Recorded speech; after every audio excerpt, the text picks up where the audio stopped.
Hey guys, it's Jan Shartay and I'm back again with another video for the Boutique Academy. So in today's video, we're going to talk about your website and how you can make your website look good and feel good to your customers and all that jazz. So if you're interested, stay tuned.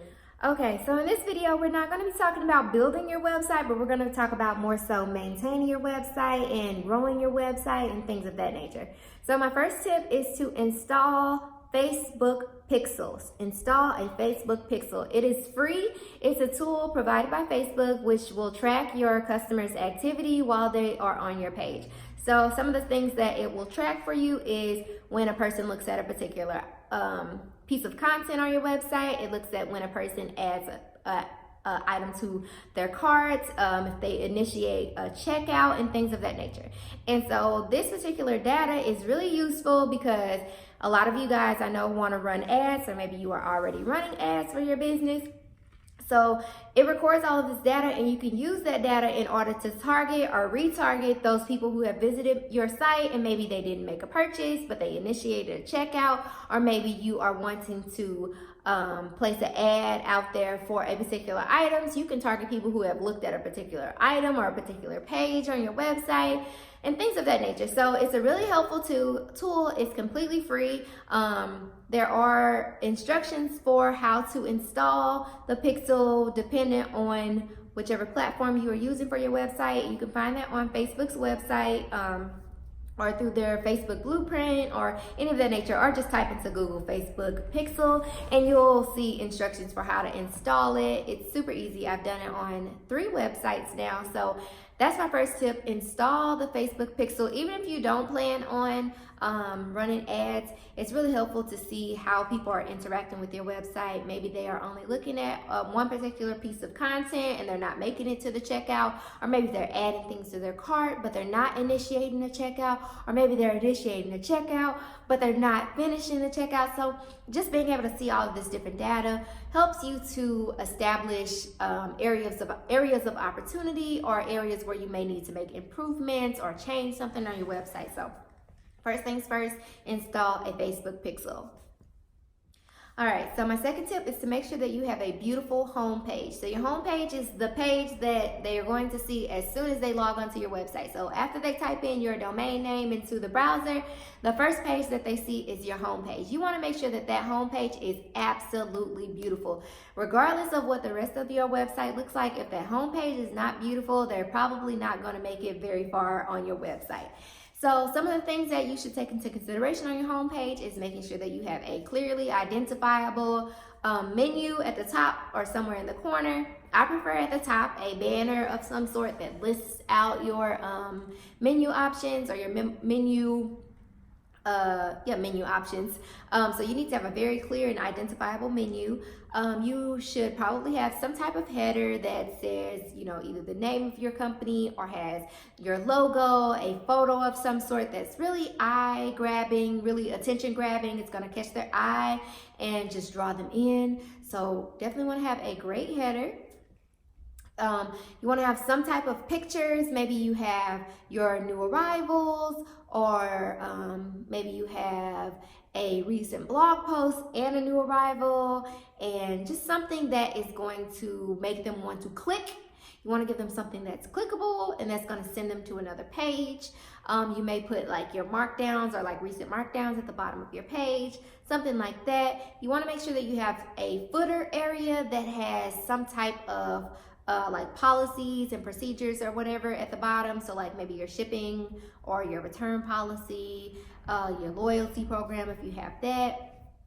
And you also want to make sure that you have some type of pop-up that alerts them to sign up for your email list. And that should probably pop up within the first 10 to 15 seconds of them being on your website. You don't want it to pop. I don't personally prefer for them to pop up as soon as they get on the site, but I want them to be able to have, a moment to scroll and see what is there and then have it pop up. So hopefully they've had a 10 to 15 second amount of time to decide that they like what they see, and then that pop-up pops up and they should be urged to, or feel the urge to sign up for your email list. So you also want to make sure that your menu navigation is easy to understand and that it makes sense. So you you want to make sure that you don't have, you know, menu options that when clicked, they are taken to a page that does not exist, or it may say that there are no products on that page. You don't want to have empty pages on your website, and if those pages are empty, they don't need to be in your website navigation. And when I say that your navigation should make sense, I mean that the flow of it should be cohesive. So maybe you have bottoms, and then there's a drop down menu from bottoms that says the different types of bottoms. So there are, you know, pants and shorts and skirts. And then maybe you have dresses, and there are maxi dresses and mini dresses and midi dresses. So making sure that there are clearly identifiable and clearly distinguished menu options. You don't want to have just one big button that says catalog, or one big button that says shop, and it takes you to this page of just a bunch of random items that are not the same. You want to give them easily digestible pages for them to sort through. Because if you're anything like me, when I shop, I don't go shopping for just anything. I usually have a plan, or I have something that I am specifically looking for. So having those menu options in place allows them to easily get to what they're looking for. So if they're looking for dresses, they should be able to click dresses. If they're looking for bottoms, they should be able to click bottoms. If they're looking for shorts, they should be able to click bottoms and then click shorts, so they don't have to see pants and skirts as well. If they want to see something else, then they will click on it. But don't force up on them that they have to see everything and go through everything. That is a huge disservice to your customer, and it's a disservice to you because they're not going to be happy about it. All right, so the next thing that you want to make sure that your website has is product descriptions for each of your items listed on your website, and you want those descriptions to be very, very specific. Your website should be designed for search engine optimization, or SEO. And what that means is that you are using particular keywords that a search engine will identify and hopefully push your page to the top of a person's search results. So say for instance, you are selling let's say a striped maxi dress that has red, blue, and yellow in the colors. So when you're writing your product description, you don't want to just write striped maxi dress and that's it. You want to be as specific as possible, because 9 times out of 10, if a person is going into Google and they're typing in what particular item they're shopping for, some people do shop through Google, you'd be surprised, but because there is a shopping tab in the Google search bar. But if a person types into Google that they're looking for a particular dress, they're going to be very specific about what type of dress they're looking for.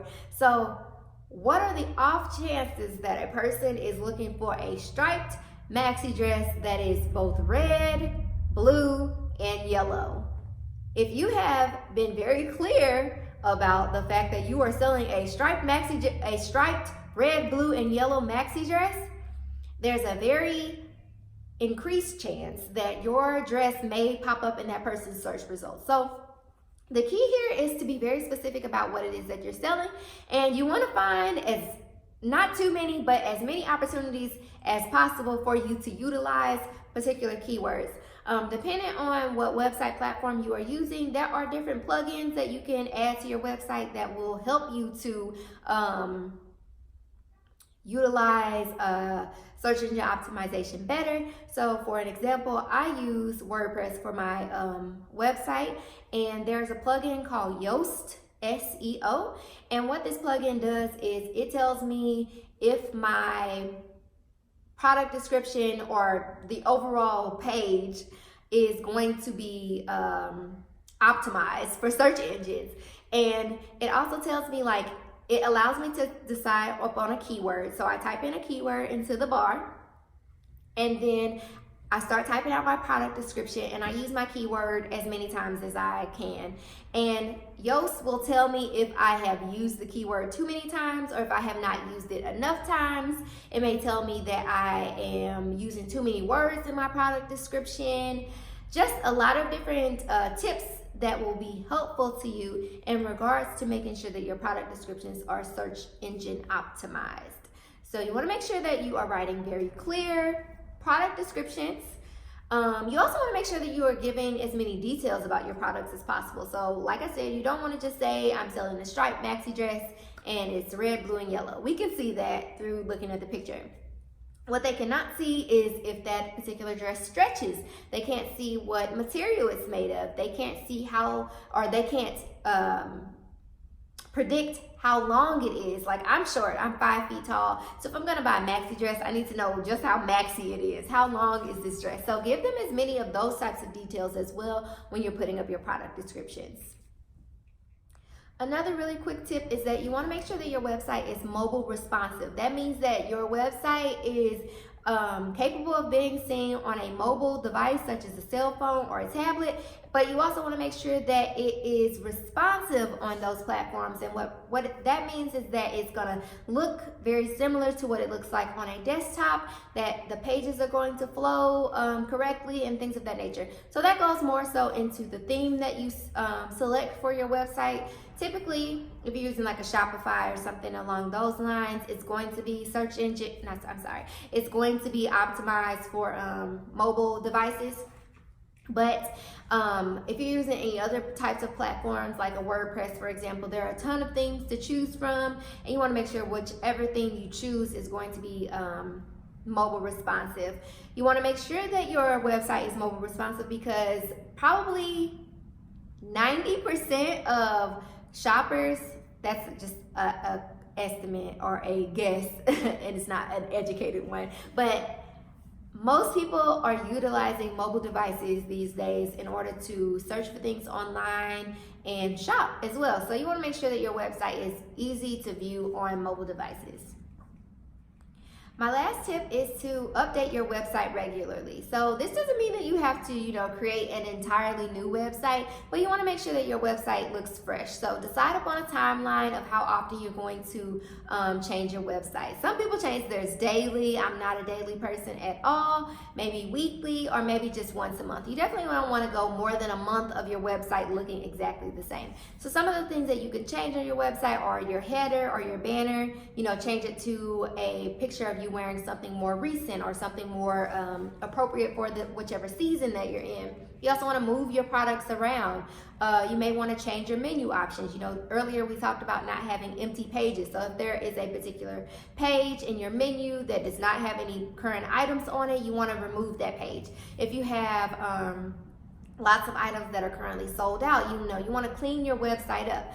You can move your items around. So if you're going to leave your sold out items, you want to move your items that are still in stock to the top of your pages instead of having your customers have to go through multiple pages in order to find the items that are still in stock. If they have to go through 3 pages of out of stock merchandise to get to the stuff that's in stock, some people may not even make it there because they're going to assume that everything on your website is out of stock. So move your items around as well. You want to make sure that your website looks fresh, it looks inviting at all times.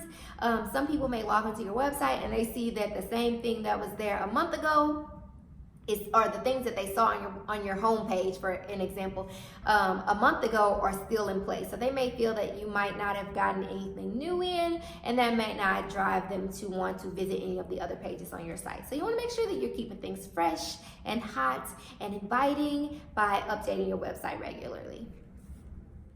Alright guys, so this was a very brief video about just some general tips for keeping your website looking nice and how to just, utilize your website best in order to grow your business. There are going to be other videos and workbooks about your website and to help you build your website, so please be on the lookout for those.